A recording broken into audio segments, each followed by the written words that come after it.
So dear students, अस्सलाम वालेकुम। तो आज हम देखेंगे कि बायोलॉजी क्या है। ओके, तो बायोलॉजी जो है वो नेचुरल साइंस की ब्रांच है। ओके, तो नेचुरल साइंस मतलब कि जो साइंस हम पिछले क्लासों में पढ़ के आए हैं 8वीं क्लास तक। तो इसमें हम लाइफ के रिलेटेड स्टडी करते हैं, जो भी जिंदा चीज़ें हैं। ओके, जो भी एनिमल्स हैं, प्लांट्स हैं। ओके, जो भी मतलब जिंदा, जो भी ज़िंदगी है, लाइफ, उसके रिलेटेड हम बायोलॉजी में स्टडी करते हैं। तो अब देखें बायोलॉजी वर्ड का क्या मतलब है। तो जो ये बायोलॉजी वर्ड है वो 2 ग्रीक वर्ड्स से लिया गया है। ओके, एक है बायोज, बायोज मीन्स लाइफ, और दूसरा है लोगस, लोगस मीन्स स्टडी। तो इस ब्रांच में हम लाइफ के रिलेटेड स्टडी करते हैं। तो उसके बाद है कि लाइफ क्या है। ओके, तो life can't be defined properly. तो लाइफ को हम प्रॉपरली डिफाइन नहीं कर सकते। तो प्रॉपरली डिफाइन क्यों नहीं कर सकते? क्योंकि कुछ लाइफ के प्रोसेसेस ऐसे हैं जो नॉन लिविंग थिंग्स में भी मौजूद हैं।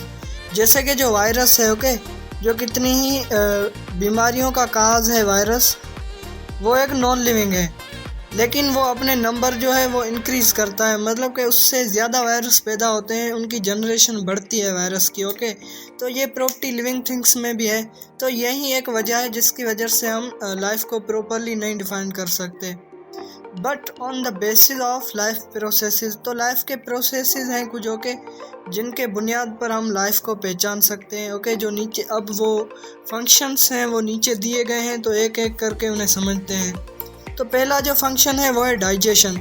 तो डाइजेशन क्या है? डाइजेशन सिंपली जो फूड है, ओके, फूड का जो हम खाना खाते हैं उससे तोड़ देना स्मॉल पार्टिकल्स में, उसे हम सिंपली कहते हैं डाइजेशन। ओके, तो उसके बाद जो सेकेंड प्रोसेस है वो है रेस्पिरेशन। तो रेस्पिरेशन क्या है? Break down of glucose to get energy. तो ग्लूकोज जो है उससे ब्रेक करना, ओके, एनर्जी हासिल करने के लिए। कोई भी चीज़ है जो काम कर रही है, कोई भी, वो एनर्जी की वजह से कर रही है। अगर मैं अभी बात कर रहा हूँ तो वो भी एनर्जी की वजह से। तो एनर्जी कहाँ से आती है? जब हमारी बॉडी में ग्लूकोज टूटता है। ओके, ग्लूकोज टूटता है और एनर्जी इमिट होती है, वो हम डिफरेंट कामों में यूज़ करते हैं। ओके, तो अब ग्लूकोज कहाँ से आया? तो ग्लूकोज डाइजेशन से आया। जो फूड था वो स्मॉलेस्ट पार्टिकल्स में टूट रहा था, उन स्मॉलेस्ट पार्टिकल्स को हम ग्लूकोज कहते हैं। ओके, ग्लूकोज मिलके फूड बनाते हैं।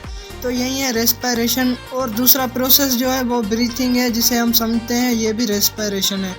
लेकिन जो ब्रीथिंग है वो एक डिफरेंट प्रोसेस है। ब्रीथिंग किसे कहते हैं? ऑक्सीजन को अंदर लेना और कार्बन डाइऑक्साइड को बाहर खारिज करना, इसे हम ब्रीथिंग कहते हैं। और respiration break down of glucose को कहते हैं। तो रेस्पिरेशन और ब्रीथिंग दोनों डिफरेंट फंक्शन है। ओके, तो उसके बाद है मेटाबॉलिज्म। तो मेटाबॉलिज्म का क्या मतलब है? केमिकल प्रोसेसेस जो भी किसी भी एनिमल में हो रहे हैं उन्हें हम मिला करके कहते हैं मेटाबॉलिज्म। ओके, तो उसके बाद है मूवमेंट। ओके, तो मूवमेंट मतलब कि एक जगह से दूसरी जगह पर जाना या उसी जगह पर ही मूव करना, हरकत करना। ओके, तो उसे हम मूवमेंट कहते हैं। तो कोई भी चीज़ अपने आप मूवमेंट करती है तो हम उसे भी लाइफ कहते हैं। ओके, जैसे कि हम मूवमेंट करते हैं। ओके, तो हम भी एक लाइफ हैं। ओके, तो उसके बाद है ग्रोथ। तो ग्रोथ का सिंपली मतलब क्या है? किसी भी जानदार चीज़ की हाइट और उसके वेट में जो तब्दीली आती है, जो चेंज आता है, उसे हम ग्रोथ कहते हैं। ओके, तो उसके बाद है डेवलपमेंट। तो डेवलपमेंट का क्या मतलब है? कोई भी एनिमल है, ओके, जो पेट में है, अभी तक एब्डोमेन में, अपने माँ के एब्डोमेन में है, तो वहाँ पे उसकी जो ग्रोथ होती है, ओके, तो उससे हम कहते हैं डेवलपमेंट। तो उसके बाद है एक्सक्रीशन। तो कोई भी एनिमल जो है अपनी बॉडी से वेस्ट प्रोडक्ट को बाहर खारिज करता है इन्वायरमेंट में, तो उसे हम एक्सक्रीशन कहते हैं। ओके, तो वेस्ट मटेरियल जैसे कि यूरिन, फीसेस। तो उसके बाद है इरिटेबिलिटी। ओके, तो इरिटेबिलिटी की मीनिंग है गुस्सा करना। ओके, तो किसी भी एनिमल की ऐसी प्रॉपर्टी जिसकी वजह से वो गुस्सा करता है, तो उसे हम सिंपली कहते हैं इरिटेबिलिटी। ओके, तो उसके बाद जो लास्ट वन है वो है रिप्रोडक्शन। ओके, तो रिप्रोडक्शन का मतलब है जो पहले एनिमल्स मौजूद हैं उनसे न्यू एनिमल्स का पैदा होना, उसे हम रिप्रोडक्शन कहते हैं। ओके, तो हम जैसे पैदा हुए हैं तो हम भी मतलब कि रिप्रोडक्शन के प्रोसेस की वजह से पैदा हुए हैं। ओके, तो ये है सिंपली रिप्रोडक्शन का प्रोसेस। तो मुझे उम्मीद है कि आपको लेक्चर समझ में आया होगा। तो ये सब प्रोसेसेस जो हमने पढ़े हैं, तो ये सब किसी भी ज़िंदा चीज़ में होते हैं।